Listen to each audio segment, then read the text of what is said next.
After 7 weeks of testimony on Monday, jury deliberations are set to finally begin. That's right. Both sides delivering their final words to jurors today. We're joined now by former federal prosecutor and current president of West Coast Trial Lawyers, Neama Rahmani. Neama, thank you so much for joining us. So, did the defense do enough to warrant an acquittal? What do you think?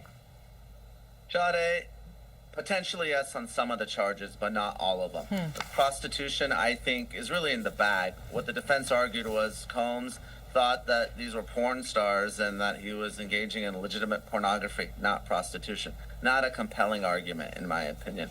On the other side, though, I think they scored some points when it came to sex trafficking because, of course, we know there's messages, there's emails where Cassie Ventura seemed to be somewhat of a willing participant in some of the freak-offs. She was contacting the escorts directly, even arranging payments. Same thing with victim Jane.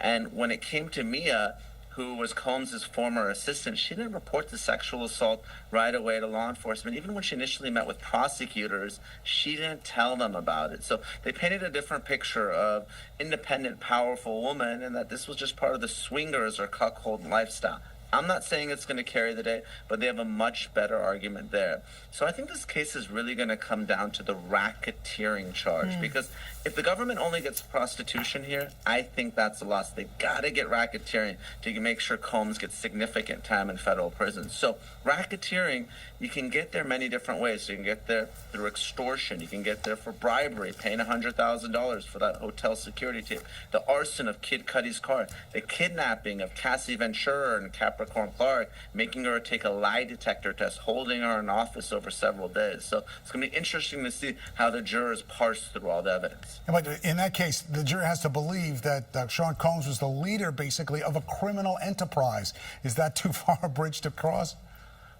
Well, normally, Dave, when you're talking about racketeering, you're right. It's typically reserved for the mob or drug cartels or street kings. But you can't have a criminal enterprise without an organization whose sole purpose is to commit crime. It really requires a loose association of two or more people. So you have Bad Boy Entertainment, and here you have Sean Diddy Combs calling the shots. He's using his assistants to get drugs for him, to set up the hotel rooms for the freak-offs, to clean them up afterwards, right? To do his dirty work, right? You have Christina Joram going to the Intercontinental Hotel in Los Angeles to get that hotel security video.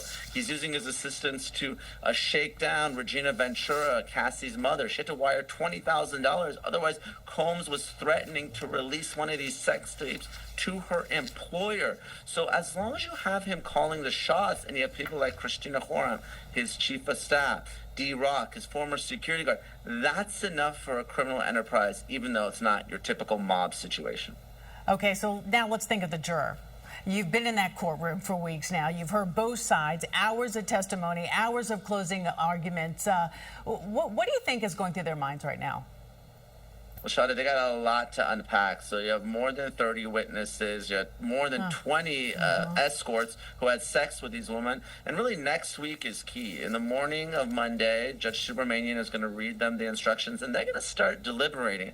And it's somewhat similar to the Harvey Weinstein case, right, where you have victims who were assaulted or claimed to be assaulted, but they maintained a relationship with their abuser. That's one of the big questions in the case. Why did these women stay? Cassie for more than a decade, Mia and Jane for years. Now, as a former prosecutor, I think that's consistent with the psychology of abuse. And the government put on an expert witness to say that. But I think that's going to be one of the big questions. So it's interesting to see how the jurors view their continued relationship with their abuser, notwithstanding these alleged sexual assaults. Yeah, you made a good point there. Because I know that for the government rebuttal, they also said it defied logic, insinuating that the woman actually wanted this and detailing all of the things.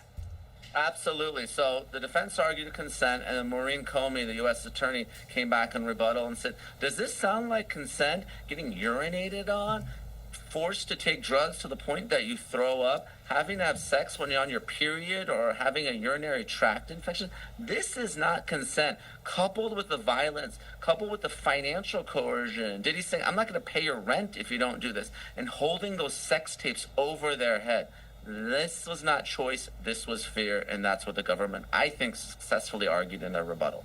We've got to go, but a big guess here. How long do you think it's going to take the jury to reach a decision? I would be shocked if we get anything on Monday. That'll be too soon. If we do, it's going to be a defense sweep. Tuesday would be the earliest, but if I'm guessing, I think we're going to get a verdict on Wednesday. Thursday is really pushing it because we're the 4th of July. 4th of July, and yeah, these that's jurors, another motive. They want to go sadly. home. Yeah, Dave, Yeah. never underestimate the power of a 3-day weekend to Yeah. get a verdict done. So That's right. We'll see. Okay, Neama Rahmani, thank you so much. We appreciate your insights, and I'm sure we'll be talking to you again next week. Thank you again. Of course. Thanks, Sade. Thanks, Dave. Thanks. Still ahead on Eyewitness.